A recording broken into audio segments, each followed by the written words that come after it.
ఇంకా ఈ వేదికగా నేను చెప్తున్నాను. Yes yes. అండ్ ఝాన్సీ గారు, మీరు రీసెంట్గా ఇంకొక సంఘటన కూడా ఇలాంటిదే సిమిలర్ గుడ్లవల్లేరు కాలేజ్లో కూడా జరిగింది, మీ నోటీస్లో ఉంది కదా.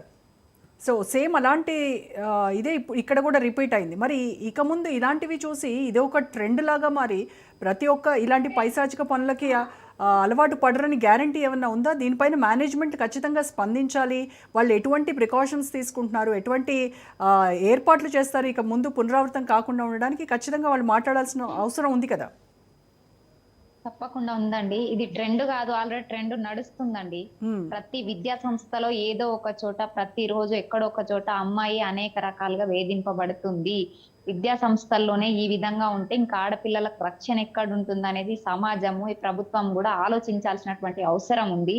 ఇదే ట్రెండ్ అయిపోతే ఇంకేముందండి, ఆడపిల్లల్ని కనాలి అంటేనే రోజు భయపడుతున్నారంటే వాళ్ళకి రక్షణ ఇవ్వనప్పుడే కదా ఇట్లాంటివన్నీ జరిగేది. Yes. Okay. Gudlavalleru college incident అది ఇలాంటిది సేమ్.